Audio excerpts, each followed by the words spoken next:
Hey there! Let's talk a little bit about operators and how they work in JavaScript. Before starting, once again, I'm going to comment out this code that we don't need anymore, but that I don't want to delete, so I can give you this final file in the end so that you can download it and take a look at everything for yourself. So once again, I'm going to also write a comment to say what this lecture will be about. So operators. And give it some space down here. Okay, so we can create as many empty lines as we want. It's no problem. Alright, so we already did use the plus operator before. So let's now use simply the minus operator. And we do this to calculate the birth year of John in this case. So let's create a variable called birth year. And in order to find out when someone was born, we just subtract the age of that person from the year. So we're now in 2016. So we do 2016 minus the age, which is 26.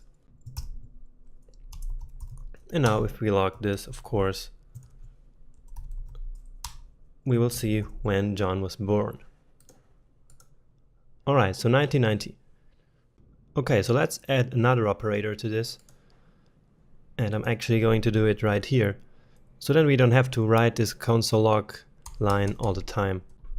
So I'm going to define another value for the birth year variable.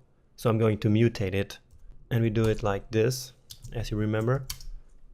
So let's say 2016 minus 26 times 2. So imagine that John was not 26, but 26 times 2. And actually, before taking a look at this, you see that we're repeating something here, right? So we have 2016 here and here. So what should we do about this? So I'm sure that you remember that variables are like containers for storing a variable that we're going to use over and over again. And that's the case here with this 2016 number. So we will just go ahead and create a variable called now and define it as 2016. And we can then go ahead and replace all of the 2016s with now. So let's see what happens then. Alright, so we have 1964. So what happens here is that JavaScript first does this multiplication here, so 2 times 26, and then subtracts the result of that operation from 2016, which is now. So it first does this operation and then the second part of the operation, which is simply, and let's write this as a comment, 2016 minus 52, which is 26 times 2. So the final result of this is then 1964. So why does JavaScript first make this operation and then the second part of the operation? And this has to do with the precedence of operators. So in JavaScript we have something called operator precedence, which is something that defines which operators are executed first and which ones are executed later. Of course, in this scenario it's easy to know which one it will be operated first, because that's simple math. So we know from our math class probably that the multiplication always comes before the subtraction. But there are a lot of operators in JavaScript and we don't always know which ones are executed first. So we need something like a cheat sheet. And there is actually a great operator precedence table which helps us with that. And I'm going to show it to you. So I will just open the resource page that I have for this course and for my other courses, and where you can find great links like this one. So it's codingheroes.io/resources. Let me actually increase this. So we scroll all the way here to JavaScript, and then we have this link here. By the time you're visiting this page, there are probably already a lot more resources here, but for now it just looks like this. So we can just click here on the operator precedence table. And here it is. This is just an article basically on the MDN a reference, which by the way is an excellent reference. So if you ever need some detail about something, to Google something about JavaScript, the MDN reference will be an excellent place for you to find this. Okay, so down here is the table, and in this table we can see all the operators as well as their precedence. And there's also something called associativity, and what this means is that when there are two operators with the same precedence, then in which direction they are executed. So many of them are right to left, but there are also some which are left to right, like here. All right, but now we were talking about multiplication and subtraction. So where do we find this? So here we have the multiplication down here, which has a precedence of 14. And down here we have the subtraction, which has a precedence of 13. So, and basically the higher the precedence value here, the higher is their priority. So operators with a higher precedence are executed first. And that explains why the multiplication was executed first, and then after that was the addition. Now if we had, for example, multiple additions and subtractions, which all have the same precedence of 13, then these would simply be executed from left to right. Alright, there are a lot of operators here, as you can see, and don't worry, we will actually see many of them in action later on. But for now, I just need you to know that this table exists and that it can be very useful. And down here you will actually see that this assignment operator, which is simply the equal, is also an operator. So it's an operator that we have been using all the time, simply to assign values to variables. And since it has a very low precedence, it's usually the last one to be executed. So let's go back to our code and to our page. So as I was saying, the equal operator is also an operator, which is of course the last one. So first we do this calculation, which is 52, and then it's 2016 minus 52, which is 1964, and then the last thing is to assign this value to the birth year variable, which then gets printed as 1964. So let's now play around a little bit more with these operators, have some more fun with these.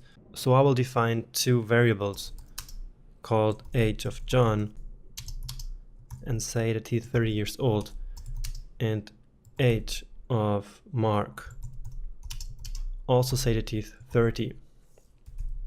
And now I will calculate the age of John in a different way.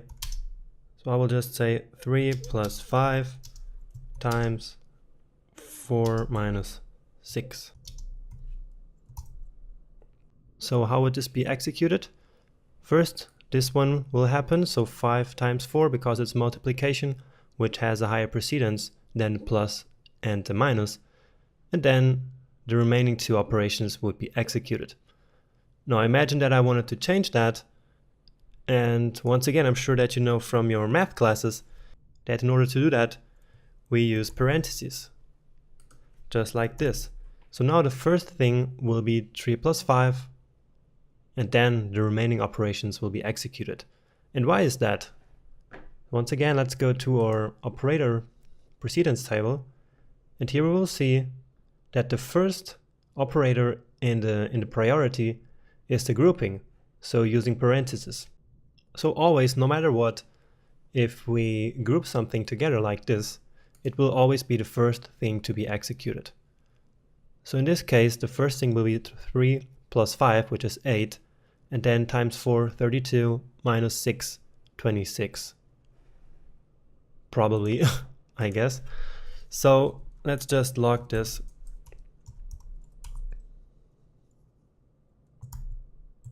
Age John, and let's see. All right, so 26, as I was saying. And we can actually do something else here, because knowing that the equal operator has the lowest precedence of all, or almost at all, we can do something else, which is define John's and Mark's age here at the same time. So we can say John and age mark equals this. So what will happen? All of these operators will be executed first. So in the end, we only have something like this. So I will write it here in a comment again. It's just to illustrate how this looks like. So in the end, all we have is this mark equals 26. And in order to understand what happens now, I will once again look at the precedence table, because we have here two equal operators. So we need to know which one is executed first, because they have the same precedence, but we need to know which one will be executed first. And remember, that's what the associativity is for. Here it is. So these are operated from right to left. So starting at 26 equals age mark. So what we have then is age John equals 26. And then finally, the h1 variable is assigned this 26. So let's see if this is actually true. So age mark, let's print it out in the console. And alright, so they're both 26. Now, if this would be evaluated not from right to left, but from left to right, it would be all different, right? Because then the first thing to execute would be age John equals age mark. And since these are 30 here in the beginning, I defined them as 30, then age John would be 30. Okay, and just to finish, I just want to show you two other interesting mathematical operators here, which are right here in the table, and they can be pretty useful, which is this one here, and also the increment operator. So we know that right now the age of John is 26, right? So we can confirm this here. So if we now do something like this, plus plus, then what this does is to simply add 1 to the age of John. So let's actually put this here so that we don't have to write it all over again. So age of John should now be 27. So the first one here. So this is basically the same as writing age John equals age John plus 1. Actually, I forgot the semicolon here. So now it will be 28, right? Okay. So this is the same as this. And this will be useful for something called loops that we will talk about later.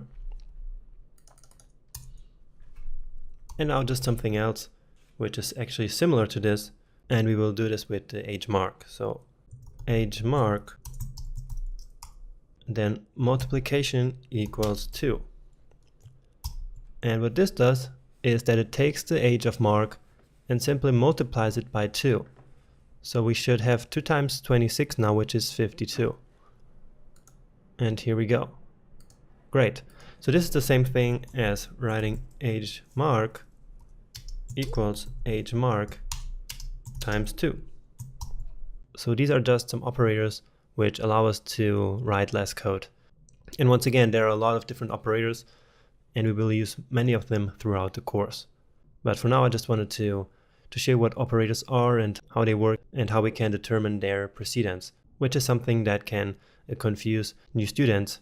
But now it will not confuse you anymore, right? Okay, so see you in the next lecture.